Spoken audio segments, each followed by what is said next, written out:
n'y a pas très longtemps, on évoquait le cas de la natation ici en Côte d'Ivoire et surtout son manque d'infrastructures. Eh bien, bonne nouvelle, la piscine de Trècheville a été réhabilitée et elle est désormais fonctionnelle.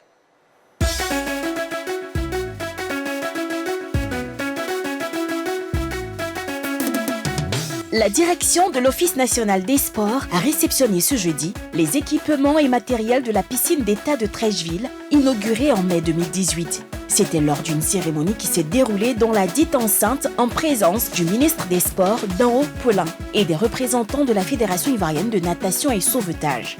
Monsieur le ministre, ces équipements et matériels de la piscine que nous allons réceptionner officiellement aujourd'hui se présentent comme suit. 10 pièces de plot de départ, 10 pièces d'ancrage, 10 pièces de numéro de 1 à 10 hauteur 100 mm, 2 pièces d'échelle arc 4, 2 pièces d'échelle arc 5, 10 pièces de ligne d'eau complète, 20 pièces de crochet pour corde d'acier, 4 enrouleurs de ligne et 2 robots nettoyeurs. Grâce à un bassin amélioré qui mesure 50 mètres de long, 25 mètres de large et qui peut accueillir 10 couloirs pour une profondeur allant de 120 à 200 mètres, cette piscine est désormais capable d'accueillir des compétitions nationales et de niveau international. Une bonne nouvelle pour la Fédération ivoirienne de natation. Vraiment, c'est une joie pour notre fédération, notre jeune fédération, qui vient de recevoir le matériel qui a été donné par la direction générale de l'ONS à travers le ministère des Sports. Vous savez que depuis 2013, cette piscine avait des problèmes. Donc elle n'était pas à disposition de notre jeune fédération. Donc on était obligé à chaque fois de nous déplacer. Au début, on allait vers Benjaville et après c'était Dabo. Mais je pense qu'avec ce qu'on a reçu aujourd'hui comme matériel, on pourra quand même mieux travailler avec les enfants qui sont toujours à côté pour le vivier et qui se trouvent à l'école régionale. Honoré par ses collaborateurs qui célébraient ses 2 années de service, le ministre des Sports s'est dit satisfait du travail de l'ONS avec ses équipements de qualité qui favoriseront le développement de la natation ivoirienne. Aujourd'hui, nous donnons le point de départ pour la piscine d'État de Trècheville. Les mesures barrières ont été étudiées pour permettre la reprise des activités et des compétitions ici même. Donc aujourd'hui, nous sommes venus pour prendre possession de ces équipements, donner le feu vert à nos collaborateurs et encourager la Fédération de natation à lancer et à reprendre ses activités. En liaison avec le ministère de la Santé, nous avons déterminé dans quel cadre toutes ces activités sportives devaient être réaménagées et reprises. Cette cérémonie a également servi à récompenser de nombreux agents du ministère des Sports pour leurs efforts consentis dans la réalisation de ce projet. Une dizaine d'agents ont été élevés au rang d'officier du mérite sportif par le ministre de tutelle. Je suis très émue. Il faut dire que nous avons organisé cette cérémonie depuis quelque temps. On nous a dit qu'il y avait des récipiendaires aujourd'hui, mais j'ai été véritablement étonnée d'être appelée parmi les personnes qui devaient recevoir un prix aujourd'hui. Et donc je suis très honorée, je suis émue. C'est la première fois qu'on me décore. Donc là, je cherche mes mots. Je ne sais pas quoi dire, seulement que je suis très émue et très heureuse de recevoir cette distinction. La piscine d'État de Trècheville, désormais opérationnelle à la suite d'un investissement global de 500 millions de francs CFA, peut à présent accueillir les acteurs des sports aquatiques. Super, franchement, elle est super belle, et c'est une bonne nouvelle, n'est-ce pas Jean-Philippe? Oui, c'est une très bonne nouvelle parce qu'il y a de cela quelques années déjà que la Côte d'Ivoire a disparu au niveau de la natation internationale. Quand on voit la délégation ivoirienne dans les compétitions internationales, notamment les Jeux Olympiques, on n'a pas de nageurs. Bon, j'ai un pincement au cœur parce qu'on est à Abidjan. Abidjan est appelé la perle des lagunes. Quand on regarde un peu la Côte d'Ivoire, c'est un pays qui baigne pratiquement dans de l'eau et on n'a pas de très bons, on n'a pas de nageurs, pas de très bons, mais on n'a pas de nageurs sur la scène internationale. Cette piscine va être un outil pour eux de parfaire leurs différentes qualités. Sauf que mon petit bémol, j'aurais aimé tout simplement avoir une piscine complètement couverte, totalement moderne, parce qu'il y a une première réception en mai 2018. Et ensuite, il y a eu un constat de quelques malfaçons. Ils ont demandé à l'entreprise qui était chargée de remettre à niveau la piscine, de faire des travaux. Et là, maintenant, il y a cette réception. On espère que ça va être le lancement définitif des activités de la Fédération ivoirienne de natation. D'accord. Alors, à votre avis, est-ce que cette piscine permettra de relever un petit peu la natation ivoirienne? Oui, tout à fait, Tia. Ça permettra de relever donc, le niveau de la natation ivoirienne, de former un plus grand nombre d'athlètes, d'organiser des compétitions dignes de ce nom. Et j'en veux pour preuve donc l'existence de la piscine du lycée scientifique de Yamoussoukro qui est fermée actuellement, qui a permis l'éclosion d'un ex-grand nageur, M. Kouadio Frédéric, qui est aujourd'hui enseignant à l'INGS. Donc c'est-à-dire que lorsque on a une piscine digne de ce nom, ça permet donc l'éclosion de grands athlètes. Bien sûr, il faut d'abord des infrastructures concernant les disciplines pour sa pratique. Et Dieu merci, nous avons la piscine d'État qui vient d'être livrée. Mais au-delà, il faut aller plus loin. Il faut maintenant au club de faire de la détection pour permettre à ces enfants-là d'abord d'avoir l'amour de la discipline parce que tout le monde aime nager comme on le dit, mais tout le monde ne sait pas que c'est aussi un sport, c'est aussi une discipline qu'ils peuvent vraiment essayer d'épouser. Donc voilà, c'est donner cette culture-là à ces enfants-là afin que cette passion se transforme en autre chose qui pourrait être très bénéfique pour la fédération. Et également aussi permettre, il faudrait encourager également la construction d'autres édifices de ce type-là, tels que la piscine d'État actuellement. Ça va permettre donc de booster encore cette natation ivoirienne. Donc si on peut encore construire, au-delà même de la réhabilitation de la piscine d'État, d'autres piscines à travers le pays, ce sera une très bonne chose. Je pense qu'il y a un projet, la rénovation de la piscine de Boaké. Voilà, mais je pense oui, absolument. Voilà, oui, je pense qu'il faut vulgariser ce genre de choses. Aujourd'hui, la Côte d'Ivoire est rentrée dans un processus plutôt de remise à niveau de ses infrastructures sportives. On a eu l'exemple du football avec la Coupe d'Afrique qu'on doit organiser, les différents stades. On a également le palais du taekwondo. Si tout simplement la natation également bénéficie de ce genre de financement, ce serait vraiment pas mauvais. C'est ça. Et la directrice de l'ONS, elle a dit que pour l'instant, la priorité, c'était donc la piscine de Treichville et que celle de Boaké, bon, on allait en parler après. Donc, en tout cas, ça montre qu'il y a quand même une volonté Bien sûr. De remettre un petit peu le niveau de la natation ivoirienne un petit peu plus haut, ma foi. Alors, on a posé la même question à une intéressée, une ancienne nageuse, c'est Pamela.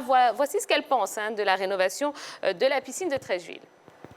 Nous disons d'abord merci au ministre qui a acheté du matériel pour que la piscine soit réhabilitée, mais nous pensons que cela ne peut pas suffire parce que les équipes sont dispersées pour l'instant parce qu'il n'y avait pas de compétition. Les équipes sont dispersées, donc il faut faire un appel, les appeler pour qu'ils viennent et leur dire que la natation va reprendre. Et à leur sein, ils vont organiser des réunions pour dire aux nageurs que la natation a repris. Ils vont faire un emploi du temps d'entraînement et puis un emploi du temps aussi de compétition. Mais voir si au sein de toutes ces équipes-là, elles ont les moyens parce que étant dispersées, il y a des distances à parcourir pour venir à la piscine de Treichville. Donc voir si ces différentes équipes ont les moyens et puis faire un budget pour que toutes ces équipes-là puissent se mettre en place. Aussi faire des réunions avec l'équipe technique pour que toutes les choses soient mises en place. Donc le fait d'avoir du matériel seul ne suffit pas. Il faut que toutes les forces vives de la natation se mettent ensemble et pour faire un programme de réhabilitation. Merci. Alors, la fédération se plaignait du manque d'infrastructures. Aujourd'hui, la piscine est réhabilitée, la piscine de Treichville est réhabilitée. Est-ce qu'on peut dire que cette fédération n'a plus aucune excuse maintenant? Balo? Oui, pas du tout, elle n'a plus aucune excuse parce que déjà, cela marque la volonté du ministère des Sports de donner les moyens, de redonner les moyens à cette natation ivoirienne-là afin de permettre l'éclosion de grands athlètes ivoiriens. Donc, c'est véritablement un fait majeur qu'a posé donc, le gouvernement ivoirien, donc c'est véritablement encouragé. Alors tout le monde désormais aura les yeux fixés sur cette fédération qui n'arrivait pas à travailler pour faute d'infrastructures. Cette fois-ci, la piscine a été livrée. Ça sera maintenant l'occasion pour cette fédération de dérouler son programme d'activité et en le faisant, inviter aussi les clubs à battre le rappel de tous les athlètes qui sont en le sein et permettre à la piscine de repartir sur de belles bases. Jean-Philippe. Madame Sepamela l'a dit, aujourd'hui, cette situation a eu pour corollaire de désintéresser un tant soit peu les athlètes et les clubs. Donc, il va falloir repartir avec une organisation d'abord des clubs. Il faut tout simplement essayer de mettre en place un véritable programme au niveau de ces athlètes-là pour qu'ils puissent reprendre petit à petit les habitudes parce que ce ne sont pas les mêmes réalités, attention. Et voilà, je pense qu'aujourd'hui, le président aura l'opportunité de dérouler son programme. On attend de lui surtout qu'il arrive à créer de l'émulation au niveau de la jeunesse pour qu'on puisse avoir encore de belles compétitions au niveau de la piscine. Qu'on n'a pas vu dans la vidéo. C'était une réception de l'ONS d'abord. Donc, naturellement, il a un empêchement. Peut-être qu'il a un empêchement. En tant que président de la fédération... on ne sait pas, peut-être qu'il y a un empêchement. Peut-être qu'il y a eu un empêchement aussi, on ne sait pas, mais bon. Bon, on ne sait pas. On a posé également la question à deux journalistes, Moïse Nguessan et Alphonse Camara. Voici ce qu'ils ont répondu. Ça faisait longtemps qu'on attendait l'ouverture de la piscine. Maintenant que tout est prêt, les équipements disponibles et tout, je pense que ça arrive bien pour les jeunes qui vont pouvoir reprendre les activités au niveau de la piscine. Nous sommes en vacances, je dirais. Donc, les enfants pourront prendre attache avec la Fédération ivoirienne de natation qui a, je dirais, longtemps souffert de l'absence d'activité, qui a longtemps souffert de la fermeture de cette piscine. Maintenant que tout est opérationnel, et la fédération aura vraiment les coudées franches pour reprendre ses activités et permettre à la natation ivoirienne d'exister véritablement. Aujourd'hui, nous sommes ici pour la remise de certains équipements de la piscine. Ça fait vraiment plaisir. On sait qu'il y a un travail, il y a des efforts qui sont faits. Aujourd'hui, notre piscine, c'est une piscine olympique que nous voyons ici. Elle est ouverte désormais. Je pense que les activités au niveau de la fédération ivoirienne de natation et de sauvetage vont reprendre de plus belle. On espère, aujourd'hui, elle n'a vraiment plus d'excuses, cette fédération. Je pense qu'elle devait pouvoir reprendre les activités pour le bonheur des athlètes et tous ceux qui auront accès à cette piscine vraiment historique. Donc les journalistes qui sont à peu près d'accord avec nous. Hein. Non, bien sûr, il faut capitaliser en cette passion qui existe déjà avec nos petits frères. Parce qu'aujourd'hui, vous allez faire le tour de presque certaines écoles au niveau de la ville d'Abidjan. Vous allez trouver des clubs de natation. Pourquoi ne pas approcher ces clubs-là? Je vais parler même des différents clubs. Les clubs existent au niveau des écoles de façon avec, je dirais, avec pas trop de moyens, mais approcher ces différents clubs de natation pour permettre à ces enfants-là de connaître la discipline qui est la natation et voilà, les inviter. Et surtout qu'à côté de cette piscine d'état de Treichville, il y a une grande école qui est là, l'école régionale, il me semble, qui aura peut-être ces élèves qui pourront aller là-bas et pourquoi pas s'adonner à cette discipline. Oui, effectivement, ce qui attire mon attention, c'est que c'est une piscine ultra moderne. Voilà, qui permettra donc de mettre nos athlètes au niveau international parce qu'il me semble que cette piscine est aux normes internationales. Donc, cela permettra donc de mettre nos athlètes au niveau international et de pouvoir les concurrencer, d'être compétitifs sur la scène internationale par rapport aux autres athlètes. Très bien. Par rapport aux autres athlètes. On va prendre un commentaire sur la page Facebook de la 3. Il y a Améa Jonathan Kako qui nous a posé une question. Il dit « C'est bien de réhabiliter la piscine d'État, mais quelles sont les mesures qui accompagnent pour un renouveau de la natation ivoirienne ?» Moi, je pense simplement que cette réponse se situe au niveau du programme de la Fédération ivoirienne de natation. C'est à eux aujourd'hui de mettre en place une véritable politique pour attirer le monde autour de leur discipline. Moi, je trouve que les disciplines dites mineures en Côte d'Ivoire ont un gros déficit en termes de communication. Oui. Voilà. Aujourd'hui, on a tous remarqué l'absence du président. On a essayé de, je dirais même pas de polémiquer, mais de trouver des excuses atténuantes. Mais il va falloir rapidement investir les lieux. Je suis un peu peiné, heureux et peiné à la fois, parce que c'est de voir, par exemple, qu'une discipline comme la natation, normalement, qui est une discipline, excusez-moi un peu le terme, mais de personnes résolument aisées, puissent attendre encore une assistance de l'État pour remettre à niveau tout simplement la piscine d'État, alors qu'ils avaient la possibilité, comme a eu à le faire le taekwondo, avec des partenariats, de pouvoir bénéficier d'une alternative pour avoir beaucoup plus d'infrastructures. Parce que la piscine d'État ne fonctionne pas, il n'y a pas de natation en Côte d'Ivoire. Si demain cette piscine prend un coup, il y aura encore une cassure au niveau de la formation. Donc il faut vraiment, à travers cet outil-là, que la fédération capitalise là-dessus et puisse avoir son plan B. Et effectivement, le secrétaire général qu'on a vu dans l'élément vidéo a dit que justement cette piscine permettra aux enfants, aux jeunes de s'exprimer. Donc ils vont vraiment travailler dans ce sens-là et je pense qu'effectivement ça va donner un véritable nouvel essor à cette belle discipline qu'est la natation. Voilà ce qu'on pouvait vous dire concernant la réhabilitation de la piscine d'État de Trècheville. Et elle est ouverte, donc c'est bon maintenant, plus aucune excuse. Ouais, on va aller s'inscrire. Non, vous allez aller vous inscrire? On va apprendre à nager. Ah, donc vous ne savez pas nager. Ah, c'est bien, parce qu'à chaque fois, vous esquivez la question. Eh bien, on sait maintenant. Henri Jo ne sait pas nager. Eh bien, vous savez où aller apprendre maintenant. Alors, on va marquer une toute petite page de publicité. On va se retrouver dans un instant avec notre invité qui va arriver sur le plateau, Monsieur Anno Christian, qui est professeur de lycée, mais qui est surtout directeur de campagne du candidat à l'élection de la FIF, Monsieur Kwadio Kofi Paul. On va aussi parler de plein de choses, justement, cette élection, avec l'enregistrement de Sori Diabaté, qui a eu lieu tout à l'heure. Et puis, continuez, n'hésitez pas, continuez à participer à l'émission en nous envoyant un maximum de commentaires sur la page Facebook de la 3. Balo, vous nous quittez un petit peu? Oui. Bon, c'est bien dommage, parce que grave. je m'amusais bien quand même. On aimait bien votre compagnie, mais c'est pas grave. C'est pas grave. Eh bien, si vous avez des messages pour Balo, allez-y, et puis on lui transmettra aussi. Allez, à tout de suite, ne bougez pas. Bonjour à tous et bienvenue dans Pipolémique. Plaisir du talk, des infos, des exclus, du buzz. Le hip-hop, c'est pas le rap. Ces fans sont là, il vient, il fait son spectacle et puis il retourne à l'accueil. Il faut comprendre que le rire est universel, mais l'humour est culturel. Je devrais être un artiste et je suis né artiste. Les Ivoiriens, au lieu de s'occuper de ce genre de choses, ils n'ont qu'à penser un peu à leur avenir. Ouais, l'horreur, je l'ai déjà vécue. On n'est pas là pour plaisanter. C'est vrai qu'on fait rire, mais c'est pas parce qu'on est des bouffons.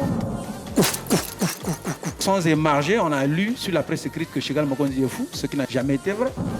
Moi, emporté un peu de par mes émotions, you know what I'm saying? Pas, c'est tout. Yeah. Si tu t'es amusé à mon nom, tu t'es amusé, je vais pas te laisser. Aujourd'hui, on n'a plus de producteurs comme avant.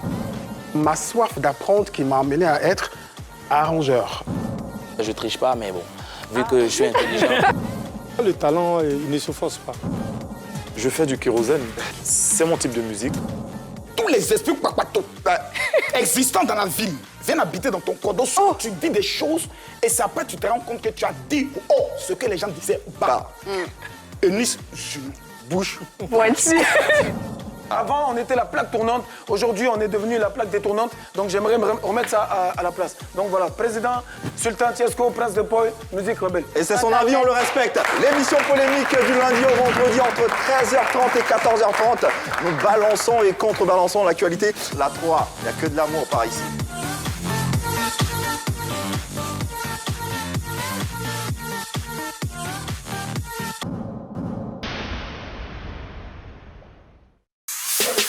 Amateurs de sport de combat, vous avez votre émission dédiée sur la 3 avec l'expertise de notre champion Oli la Machine. Il y aura du Muay Thai avec des coups de coude, des coups de pied, c'est du kick, et des combats dans la cage, c'est du MMA. Et le fameux back body drop de Didi. Boum, ça c'est du catch. Sur passer un relais à la taverne pour pécho, mais sur ses pieds. Rendez-vous tous les samedis à 22h30 et en rediffusion le dimanche à 13h sur la 3.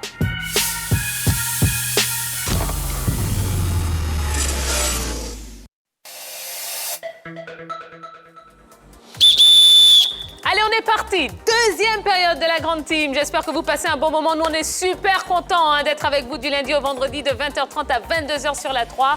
Eh bien, sachez qu'on est disponible sur le canal 203, StarTime 740, la TNT numéro 3, ou encore, si vous téléchargez l'application RTI Mobile, vous pouvez nous suivre de partout dans le monde. Donc, n'hésitez pas, passez le message autour de vous. On parle de beaucoup de choses sur le plateau de la grande team. Et là, eh bien, on va passer au sujet brûlant, au sujet d'actualité. qu'est l'élection du prochain président de la Fédération ivoirienne de football. Et c'est pour ça qu'on va accueillir tout de suite sur notre plateau notre invité de ce soir, Monsieur Anno Christian, qui est professeur de lycée, mais surtout directeur de campagne du candidat Kwadio Kofi Paul. Bonsoir, Monsieur Anno Christian. Bonsoir la grande team. Bien installé, ça va? Ouais, ça va. Ok. Tranquille. Comment allez-vous? Très bien, ça va. Bon, ben, on est content de vous recevoir, hein? Le plaisir partagé. Alors, justement, vous êtes professeur de lycée. Bien sûr. Professeur de quoi? Professeur de lycée, mais j'exerce au ministère des Sports. Ah, d'accord. Dans une structure décentralisée, c'est-à-dire une structure extérieure à la direction départementale de Grand-Bassam. D'accord. Voilà. Et quand et comment est-ce que vous avez été... vous vous êtes retrouvé dans cette aventure, hein, directeur de campagne du candidat Kwadio Kofi Paul? Pour dire vrai, c'était un projet. Un projet à la base. Je lui ai dit que le sport était vraiment quelque chose de vital.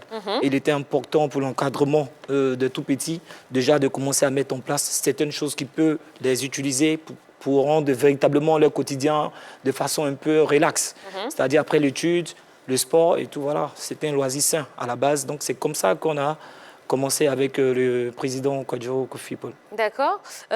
Qu'est-ce qui a motivé sa candidature? Bref, il faut le dire, hein, il est grand temps que tout le monde le sache.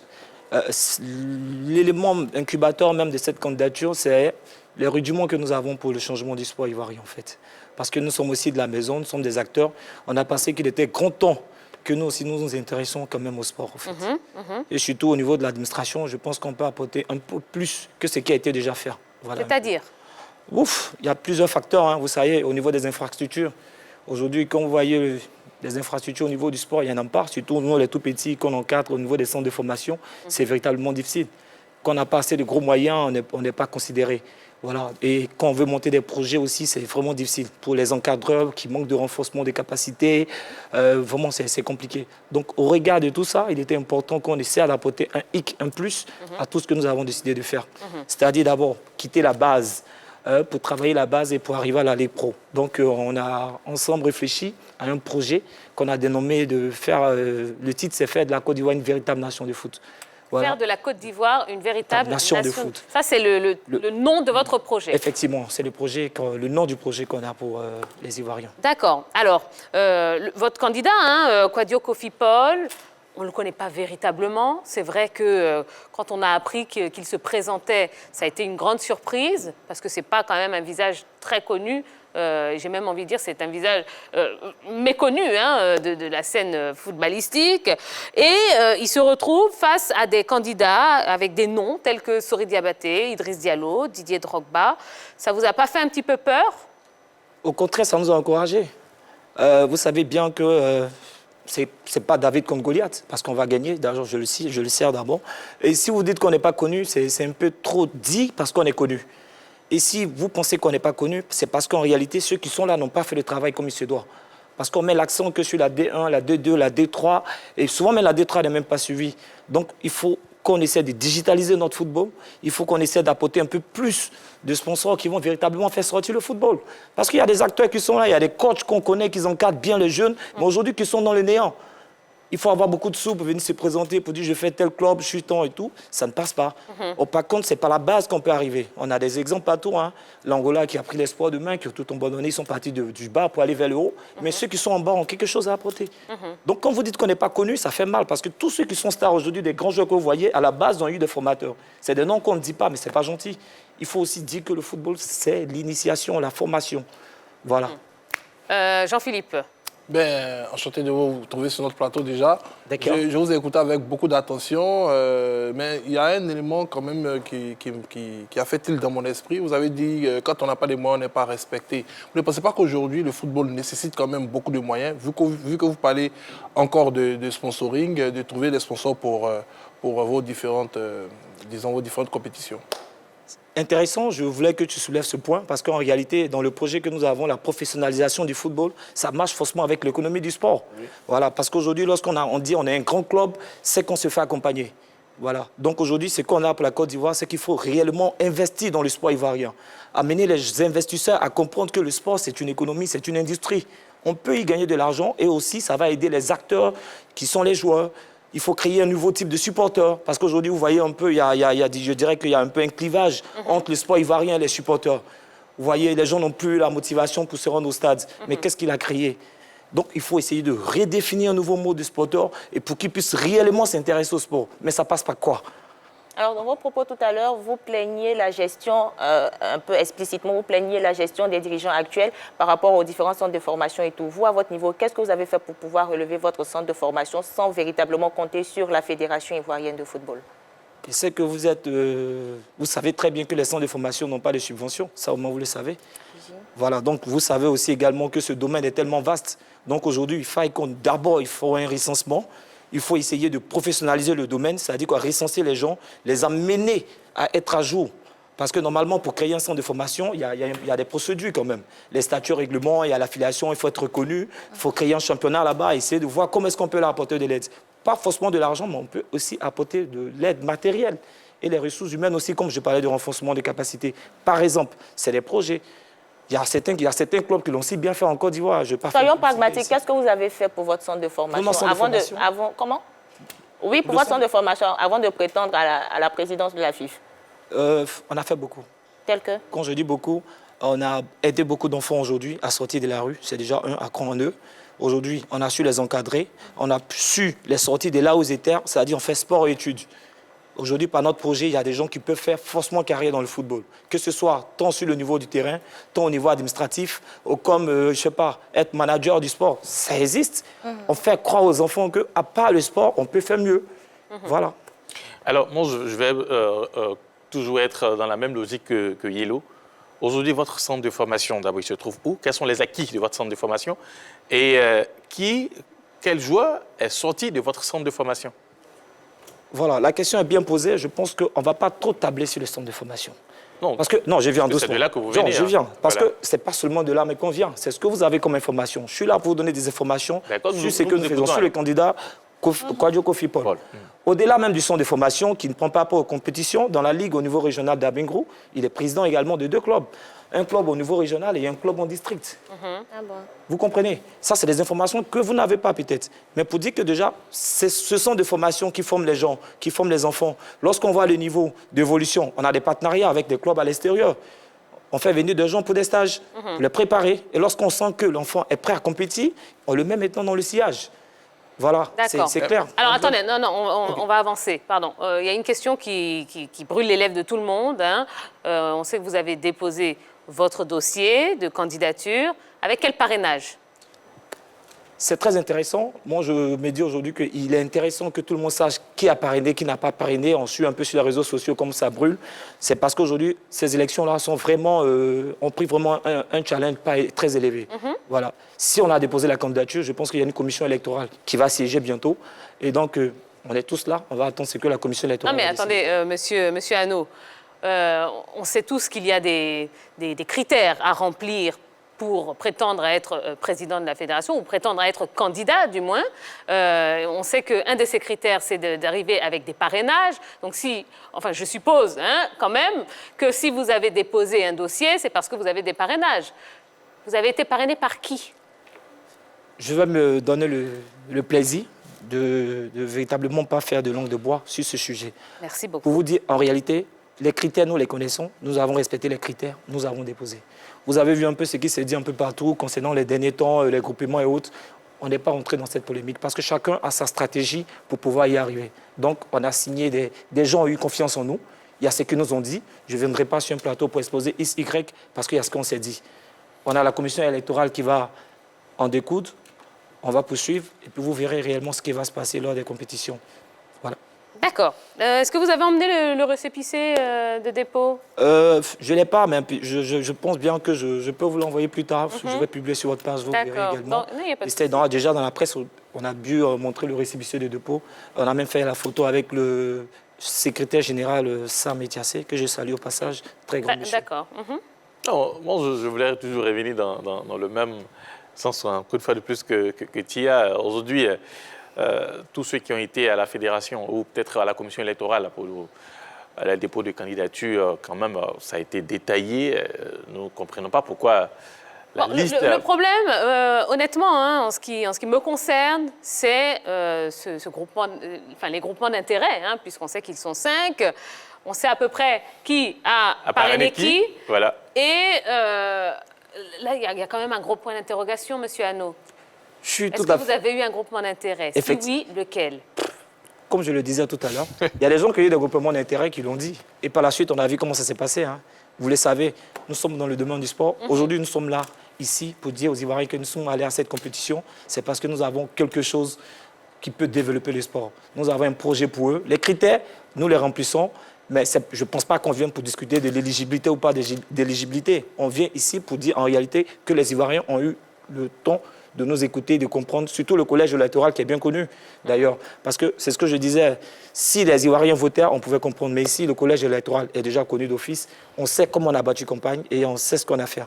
Vous aurez les résultats, tout compte faire. La commission va siéger. Vous verrez dans la liste ceux qui nous ont parrainés ou pas. Parce que même le parrainage n'est pas synonyme de voir.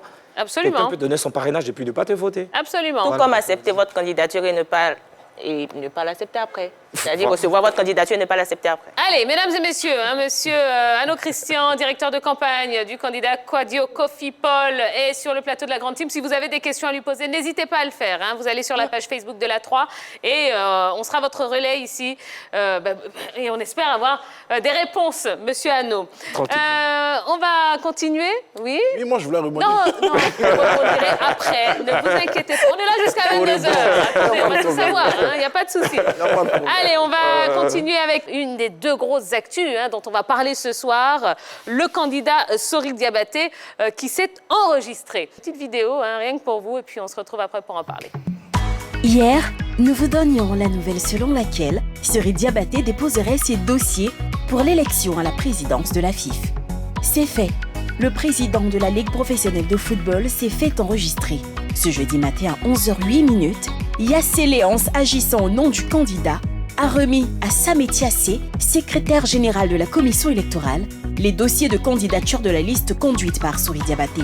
Yassé Léance était accompagné de Vaba Alexis de l'Africa Sport, Ébé Jean-Jacques de Bassam et plusieurs autres présidents figurant sur la liste du candidat Sori Diabaté. Alors, Henri Jo, vous étiez sur place. Racontez-nous un petit peu l'ambiance. C'était comment là-bas? Oh, une très bonne ambiance. Et puis, au moins, ça m'a donné l'occasion de revoir tous ces présidents du club-là. Parce que déjà, depuis la crise sanitaire, on ne les voit plus. Hein. Ce n'est pas tout le monde qu'on arrive à voir. Donc, ça m'a permis de voir tous ces présidents du club-là qui étaient venus accompagner Yassé Léance, le directeur de campagne de la liste conduite par Sori Diabaté, par Idriss Diallo. Voilà, une très bonne ambiance. Déjà, d'entrée, au niveau de la fédération, il y avait un petit comité pour accompagner ce dépôt-là. Et puis, ben voilà, c'est à 11h08. Voilà, il fallait préciser l'horaire. À 11h08 que le secrétaire général de la commission électorale, Samé Tiassé, a reçu des mains de Yassé Léon, voilà, la candidature, Léonce plutôt, les dossiers de candidature de la liste conduite par Sori Diabaté. Voilà. Alors justement, on va parler des pièces administratives, hein, on va les rappeler quand même. Bien sûr. Même si je devrais peut-être poser la question à M. Hanno, puisqu'ils ont déposé aussi. Mais bon, non, allez-y, Henri. Bon, d'accord, OK. Peut-être qu'il ne voudra pas aussi parler hein, des pièces qui ont été déposées là-bas. Non, évidemment, on peut vous dire. Ah, d'accord. Bon, OK, je vais me faire plaisir de donner les pièces. Alors, un extrait de naissance, un certificat de nationalité, un casier judiciaire, un acte de candidature, un chèque de 5 millions libellé au nom de la Fédération ivoirienne de football, un collectif de 8 membres actifs au niveau de la fédération. Et là, je vais faire une passe décisive à Yellow pour qu'elle nous donne quand même ces 8 membres avec la liste de Sori Diabaté. Alors, il faudrait avoir 3 clubs de Ligue 1, 2 clubs de Ligue 2, 2 clubs de D3 et un groupement d'intérêt. Mais pour ce qu'on a constaté aujourd'hui, M. Sori Diabaté, nous, il a cassé la baraque. C'est-à-dire qu'en D3, il y a eu 25 clubs déjà. En D2, 10 clubs. Ligue 1, 8 clubs. Groupement d'intérêt, 3 clubs. C'est-à-dire que... 3 groupements d'intérêt. 3 groupements d'intérêt. Voilà. L'a tué. Alors, c'est vrai que parmi ces clubs de première division, hein, le Sporting Club de Gagnois et le WAC figurent sur la liste de Sori Diabaté. Pourtant, eh bien, le président du Sporting Club avait déclaré soutenir le candidat Didier Drogba. Et puis, on avait même vu Koné Abakar avec Idriss Diallo. Comment est-ce qu'on peut expliquer tout tout ce schmilblick finalement? Je pense simplement que la réponse va émaner de la commission électorale parce que c'est elle qui va définir les parrainages qui sont à valider ou à ne pas valider. Voilà, je pense que Kona Bakar a dit en off qu'il avait remis déjà un parrainage à Sori Diabaté avant de se rétracter. Bon, ce sera parole contre parole, mais pour l'instant, c'est une situation assez cocasse qui va faire jurisprudence dans cette élection de la Fédération ivoirienne de football. Voilà, tout à l'heure, je pense qu'on va parler également du dépôt de la candidature du candidat Idriss Diallo. Quand on va faire le décompte, on se rendra compte d'une anomalie assez criarde et assez rigolote sur les différents parrainages qui ont été octroyés. Alors moi, j'ai souri, comme il a dit, on va arriver au niveau du dépôt de M. Idriss Diallo, mais j'ai souri en entendant certains clubs être cités sur deux listes différentes. Oui. Voilà.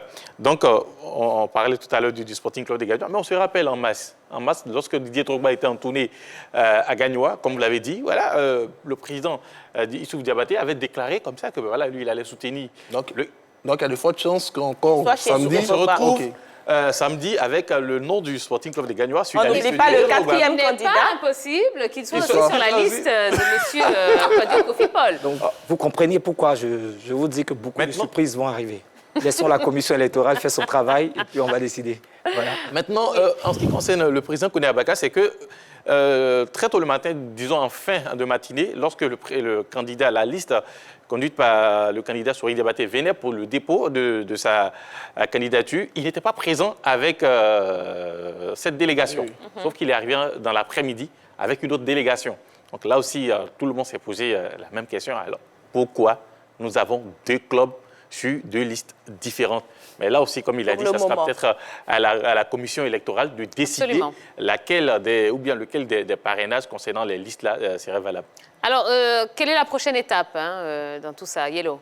Comme on a entendu qu'il y a plusieurs clubs qui soutiennent différents candidats, il serait à la CI maintenant d'examiner les différents dossiers pour voir à qui ou à quel club est-ce que les parrainages devront revenir. Voilà pour moi la prochaine étape. Il faut dire que cette étape dure 5 jours ouvrables.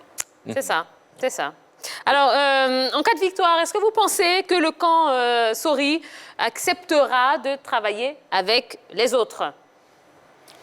Moi, je pense que c'est possible. Parce que déjà, il y a eu, je crois, une première rencontre chez le général Palinfo qui a demandé à tous les acteurs de mettre en synergie toutes leurs connaissances pour permettre au football ivoirien de pouvoir tout simplement capitaliser de tout ce qu'ils ont pu réaliser depuis qu'ils sont présents dans cet univers. Donc c'est possible, ce sont des hommes qui se connaissent, qui se pratiquent depuis assez longtemps et ce sont des hommes d'ouverture. On sait par où le football ivoirien est quitté avec la grosse crise qu'il a vécue de 2013 à 2020 et tous les acteurs sont unanimes pour dire qu'ils ne veulent plus revivre ce genre de crise-là.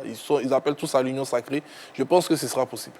Alors, si nous nous retrouvons avec 3 candidats ou 4 candidats qui veulent diriger la Fédération ivoirienne de football, c'est que chacun, à son niveau, a envie d'apporter quelque chose de nouveau à cette fédération, au football ivoirien. Donc, pourquoi pas, en cas de victoire d'une liste, pourquoi pas solliciter les autres pour les accompagner dans cette quête. Monsieur Hano, qu'est-ce que vous en pensez? Ouais, bon, sportivement parlant, il y a l'adversité. Après l'adversité, on prend le fair play. Également, lorsqu'on gagne, ce n'est pas pour montrer à l'autre qu'on est plus intelligent, on peut l'appeler, parce que c'est le développement du football ivoirien qui est l'objectif de tous. Qu'est-ce qu'on peut apporter à la nation? Qu'est-ce qu'on peut apporter au championnat ivoirien? Qu'est-ce qu'on peut apporter aux joueurs, aux encadreurs? Donc je pense que chacun peut apporter ce qu'il a comme recette pour donner à celui qui sera sur le trône, et puis ensemble, on va travailler. D'accord. On va voir maintenant les impressions de M. Léon Siassé, donc représentant de Sori Diabaté, lors du dépôt ce matin de la candidature. Ce jour, c'est un sentiment de responsabilité qui nous anime parce que cet acte de candidature est la manifestation d'une volonté de se mettre au service du football ivoirien et de toutes les composantes de la famille du football ivoirien. Réaction, Jean-Philippe. Le directeur de campagne du candidat Sori Diabaté, c'est un homme qui est très mesuré dans ses propos. Il a toujours prôné l'apaisement, le calme et l'union. Et donc, il l'a dit encore au sortir du dépôt de la candidature.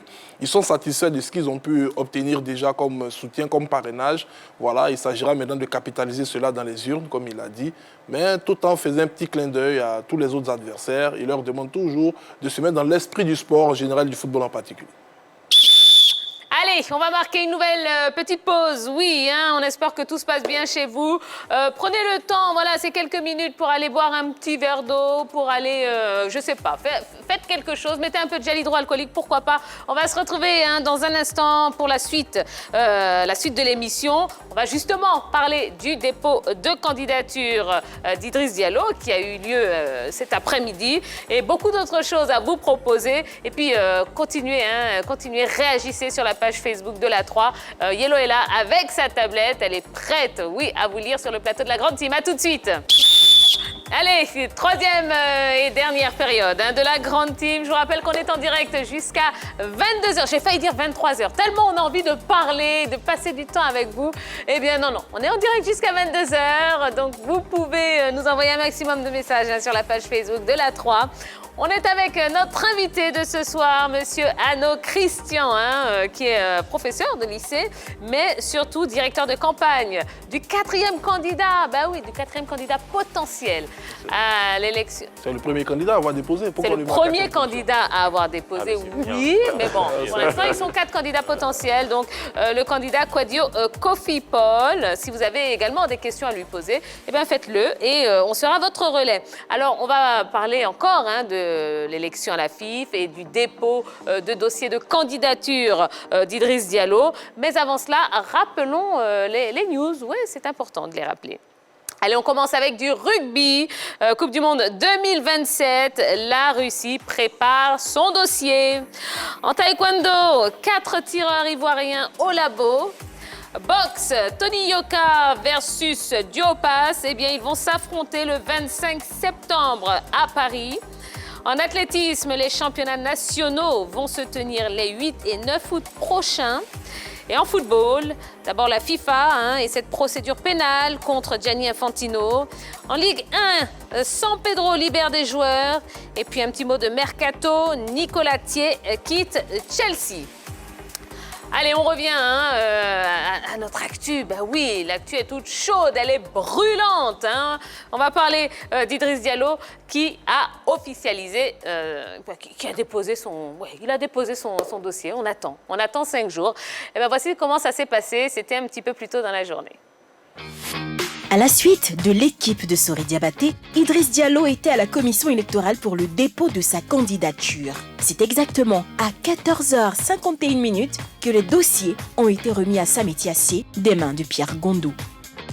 Contrairement à la première délégation au bureau de la commission électorale, Idriss Diallo était là, en personne aux côtés de son colistier, Malik Toé, qui était accompagné de plusieurs ex-internationaux ivoiriens, à l'image de Cyril Domoro, Ahmed Ouattara ou encore Ndré Kofi Romaric. Une parade en toute confiance qui a laissé entrevoir quelques faits marquants, dont la présence de plusieurs clubs et groupements d'intérêt, tant sur la liste des parrains de Sori Diabaté que sur celle d'Idriss Diallo. En attendant, Didier Drogba, la parole est à présent à la commission électorale qui statuera. Alors, on va poser la question à notre reporter du jour, Henri Jo, qui était sur place. Eh bien, même question, comment ça s'est passé, l'ambiance? Expliquez-nous tout. Là aussi, ça s'est très bien passé. Vous l'avez vu dans les images avec une très, très forte délégation, notamment Cyril Domoro, Ahmed Ouattara et les autres qui ont accompagné le candidat Idriss Diallo. Sans oublier Malik Toé, qui est le coordinateur général au niveau de cette liste-là.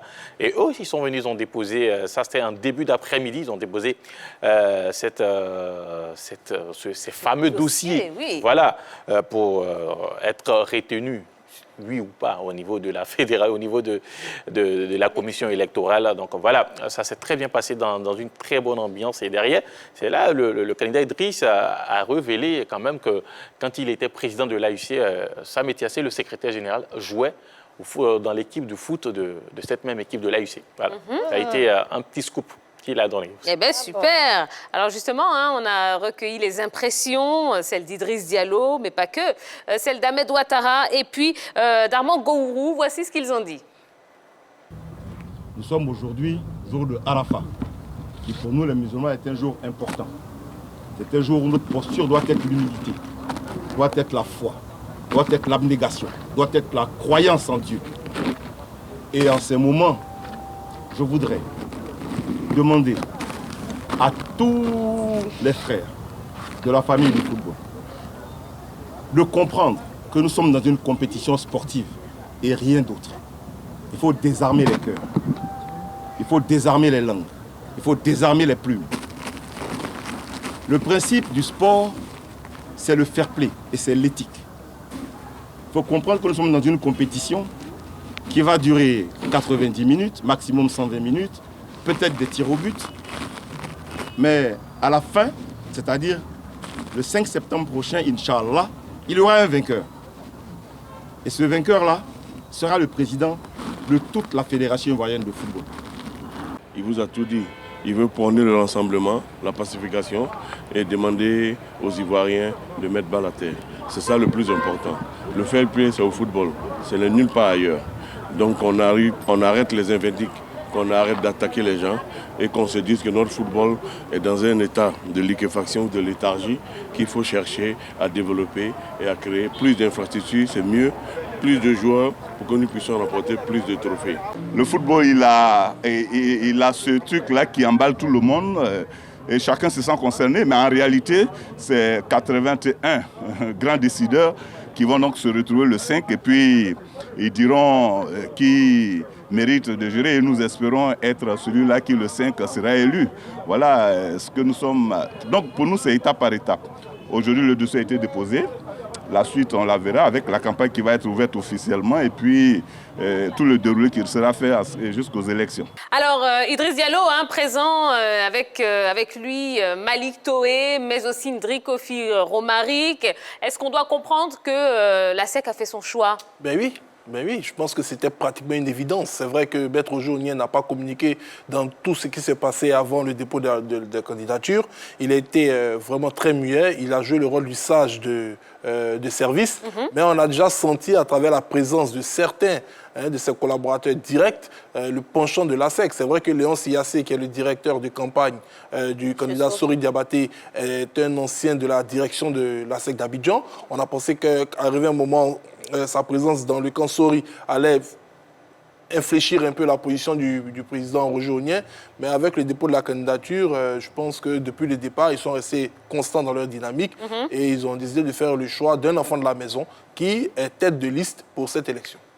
Non, lui, la SEC figure sur la liste de Idriss Diallo. Et d'ailleurs, pas que la SEC, nous avons aussi l'équipe de l'AFAD dont il est le vice-président. Il est le vice-président. L'AFAD, la SOA, l'équipe de Sol FC, oui, Boaké Football Club aussi. Et puis, comme on le disait, WAC et Sporting encore se retrouvent sur cette même liste. Et là encore, il y a un autre souci avec les anciens joueurs. Oui, les anciens joueurs, le groupement d'intérêt des anciens joueurs, conduit par Alain Guaméné, qui se retrouve et sur la liste de Sori Diabaté et sur la liste de Idriss Diallo. Est-ce qu'ils sont sur votre liste aussi Est-ce que la SEC est sur votre liste? Non, pas du tout. D'accord, ok.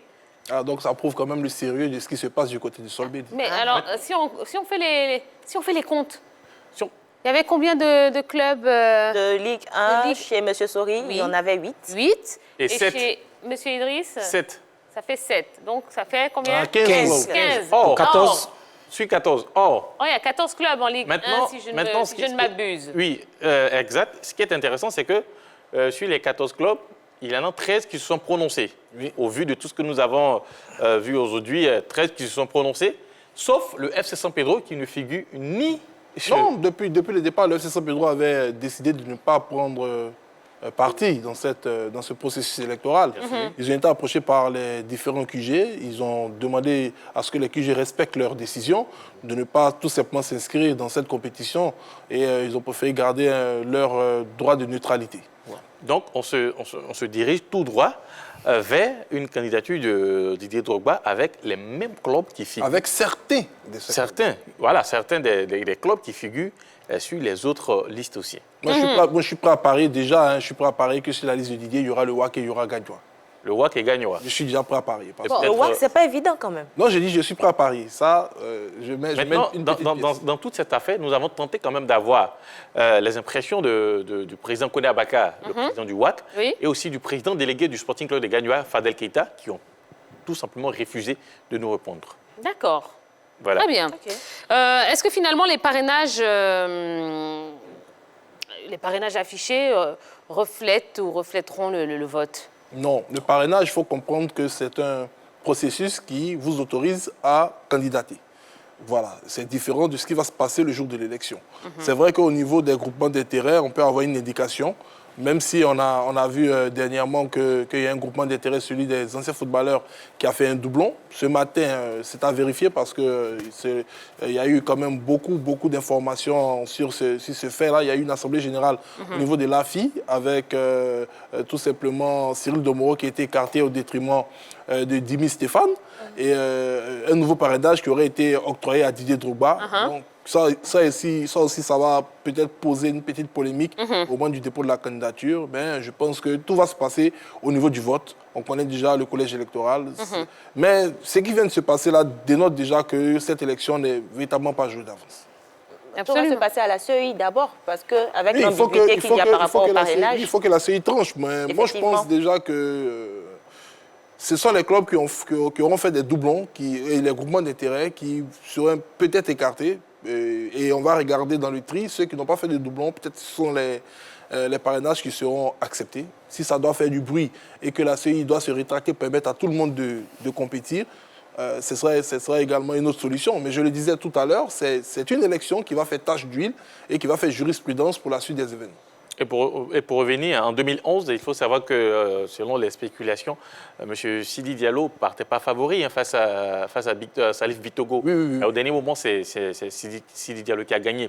Donc, une élection, en ce qui concerne la Fédération ivoirienne de football, n'est jamais gagnée à l'avance. Et surtout, ces parrainages-là, pour l'instant, il va falloir attendre, puisque après la proclamation au niveau des différents candidats, il y aura la campagne. Les différents candidats iront vers les autres présidents du club qui ne sont pas forcément en leur faveur, et peut-être la balance peut changer au dernier moment même des élections. Alors, même question que pour le candidat Sori Diabaté. Est-ce que vous pensez qu'en cas de victoire, le camp Idriss Diallo va travailler avec les autres? Il a annoncé lui-même, au sortir du dépôt de sa candidature, il a annoncé, il a appelé ses frères à œuvrer main dans la main pour permettre au football ivoirien de retrouver sa grandeur.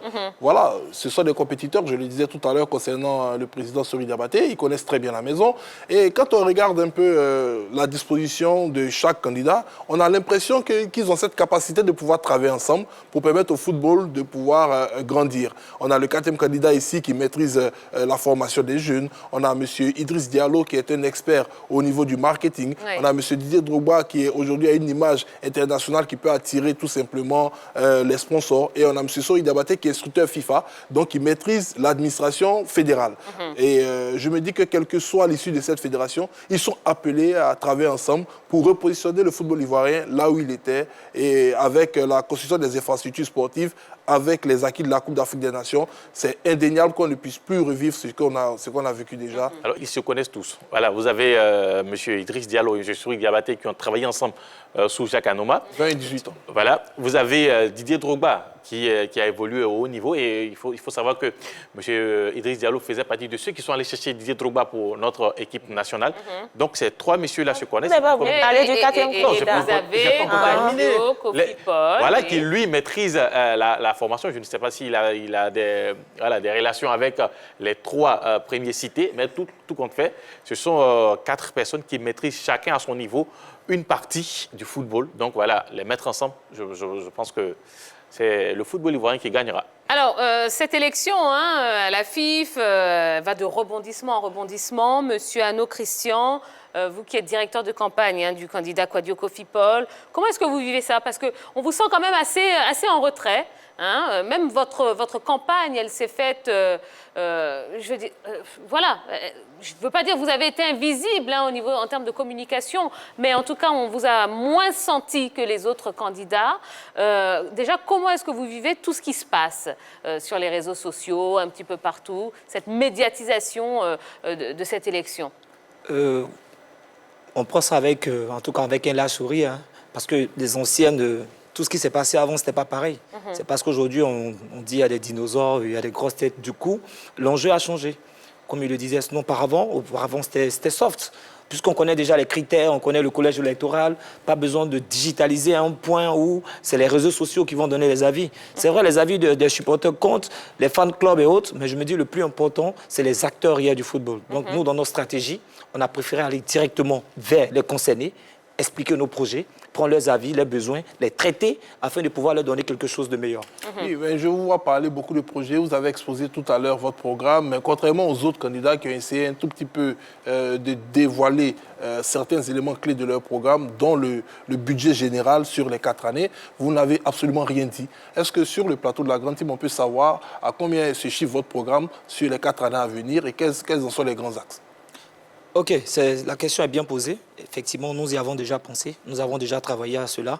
On ne s'est pas pressé de donner les chiffres comme il se devait parce qu'il faut travailler le mécanisme en réalité. Parce qu'on a vu des chiffres que les gens ont donné, des milliards et consorts et autres, des subventions qu'on va donner à des clubs, on ne sait pas comment. Parce que quand on connaît le processus, la subvention déjà qu'ils touchent, dans quelles conditions ils les touchent, c'est un peu compliqué. Donc du coup, on est en train de travailler sur le mécanisme pour savoir réellement ce qu'il faut donner. Déjà avec le potentiel qu'on a à travers le candidat Paul Kofi Kwadjo, qui est déjà quelqu'un qui a un master en développement durable. Donc du coup, on travaille réellement sur comment financer, quelles subventions apporter et quelle aide apporter.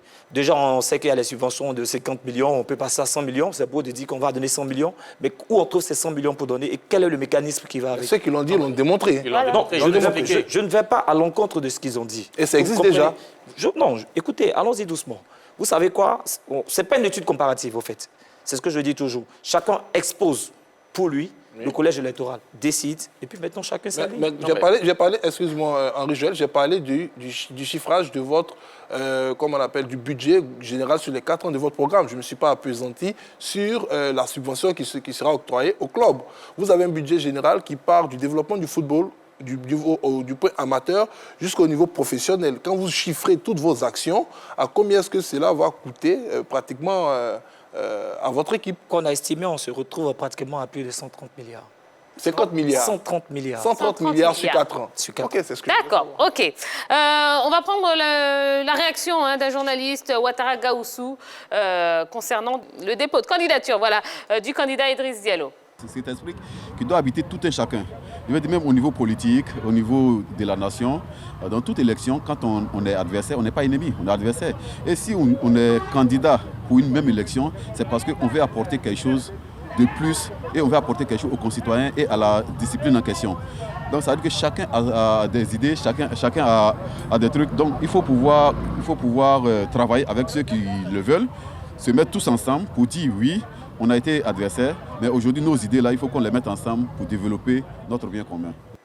Alors, monsieur Anno Christian, c'est vrai que depuis le début de l'émission, on vous pose des questions, vous êtes assez vague quand même, mais si on devait résumer ce que vous comptez apporter au football ivoirien, qu'est-ce que vous diriez? Je dirais qu'on veut professionnaliser le football ivoirien. On veut apporter un plus, tant au niveau des infrastructures, tant au niveau du championnat, tant au niveau de la formation, même au niveau du social. Parce qu'aujourd'hui, on a l'impression que les acteurs, lorsqu'ils finissent leur carrière, il y a un peu la difficulté du quotidien qu'ils vivent. Pourquoi? Parce qu'aujourd'hui, on a l'impression que beaucoup de joueurs au niveau du championnat local n'ont pas de rente vraiment qui permet de vivre vraiment de son art, en fait. Et là, il faut changer tout cela. Aujourd'hui, je pense que si nous sommes à la tête de la FIF, nous donnerons un cahier de charges à chaque président. En fonction du financement qu'on mettra à leur disposition, on va créer une traçabilité de tout ce qui va se faire parce qu'il faudrait que chaque joueur puisse au moins réellement avoir son dû, son salaire. Il faut que tout ça soit suivi. Le championnat finit parfois, il y a des joueurs qui ne touchent même pas les salaires. Ça, on le sait. Ça, c'est des réalités que les clubs vivent parfois. C'est des trucs que nous avons entendus de la part des joueurs. Je prends un exemple très simple. Il y a des gens qui nous ont fait des confidences, qu'on ne veut pas exposer les noms. Comme je te disais auparavant, on est allé vers eux. On a pris d'abord leurs besoins, on les a traités. Et c'est en fonction de ça qu'on a établi notre programme de campagne. Pour l'instant, vous l'avez dit qu'on était un peu en retrait, on ne sommes pas sur le terrain et autres, mais on a fait un diagnostic réel, on a travaillé, il y a une équipe qui s'est mise à fond, on attend que la commission électorale arrive à finir, et puis nous allons attaquer le terrain comme se doit.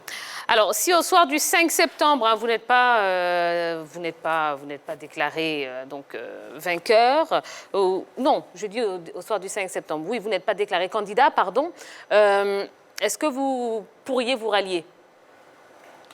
Pourquoi pas? Je disais d'emblée que l'adversité, c'est aussi le fair play, c'est ça le football. Lorsque le match finit, on se salue. On a quelque chose à apporter. Nous serons toujours là pour proposer. voilà ce qu'on avait à donner, mais celui qui sera là, le programme que nous aurons, on ira prêter à celui qui est retenu. S'il veut que nous soyons des acteurs pour l'aider à mettre en place, pourquoi pas? La main est toujours tendue. Voilà. Bon, j'ai l'impression que la candidature, votre candidature est venue.